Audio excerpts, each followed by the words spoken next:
Hello students, welcome to my channel literature Gyan. पिछले videos में हम वीरगाथा काल कंप्लीट कर चुके हैं। आज हम स्टार्ट करेंगे रीतिकाल।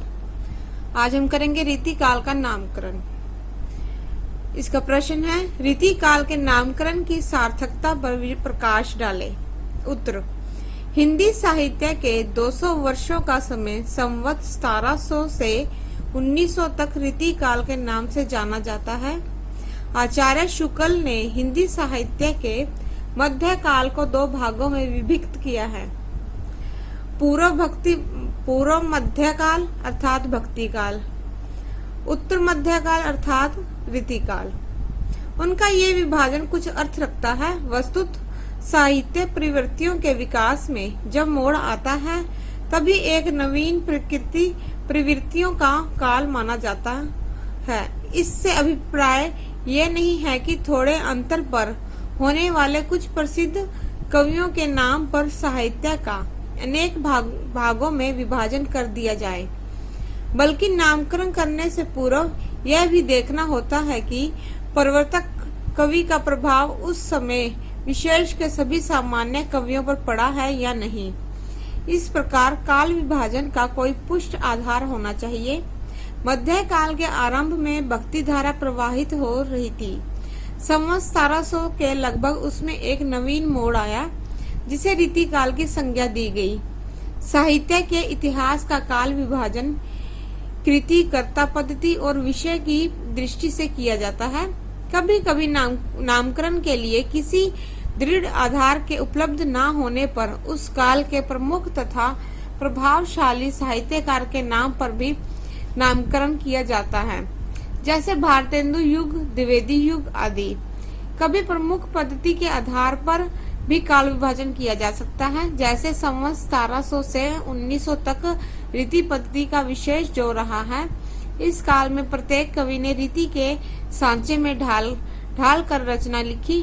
डॉक्टर भगीरथ मिश्र के शब्दों में उसे रस, अलंकार, नायिका भेद, ध्वनि आदि के वर्णन के सहारे ही अपनी कविता प्रतिभा दिखाना आवश्यक था। इस युग में उदाहरणों तक पर विवाद होते थे इस बात पर कि उसमें कौन सा अलंकार है, कौन सी शब्द शक्ति है। काव्यों की टीकाओं और व्याख्याओं में काव्य सौंदर्य को स्पष्ट करने के लिए भी उसके भीतर अलंकार, रस, नायिका भेद को भी स्पष्ट किया जाता था। अतः ये युग रीति पद्धति का युग था। रीति काल के नामकरण पर भी विद्वानों में मतभेद हैं। कोई इसे रीति काल की संज्ञा देता है तो किसी के मत में श्रृंगार काल अधिक ठीक है, तो कोई इसे उसर काल भी कह देता है। लेकिन इन सब नामों में से कौन सा नाम सर्वाधिक उचित है, इस संबंध में निश्चय पूर्वक कुछ कहने से पहले विभिन्न मतों पर दृष्टि डालना आवश्यक है। प्रथम है रीतिकाल। आचार्य रामचंद्र शुक्ल ने इस युग में रीति ग्रंथों की प्रचुरता देखकर इसका नाम रीतिकाल रखा। यह तो सर्वविदित ही है कि आचार्य रामचंद्र शुक्ल नामकरण में पुष्ट और वैज्ञानिक आधार को महत्व देते हैं। उन्होंने ग्रंथों की संख्या तथा प्रवृत्ति विशेष को नामकरण का आधार बनाया, अर्थात जिस समय से लेकर जिस समय तक अधिक से अधिक ग्रंथों में जो प्रवृत्ति काल में मौजूद हो उसके आधार पर नामकरण किया और उसकी सीमा रेखा निर्धारित की। विक्रम की 17वीं शताब्दी से लेकर 19वीं शताब्दी तक के प्रमुख और बहुसंख्यक कवियों को इस काव्य शैली से प्रेरणा मिलती रही, जिसे शुक्ल जी ने रीति कहा। सांस्कृतिक काव्य शास्त्र में रीति शब्द एक काव्यांग के विशेष अर्थ में प्रयुक्त होता रहा है, किंतु हिंदी में रीति शब्द का प्रयोग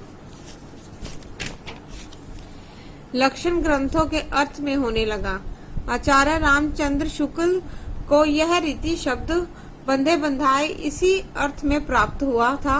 स्वयं मिश्र बंधुओं ने इस युग का नामकरण अलंकृत काल करते हुए भी इस काल के कवियों के ग्रंथों को रीति कथन कहा है। शुक्ल जी ने रीति शब्द को कुछ व्यापक अर्थ में लिखा है। धन्यवाद।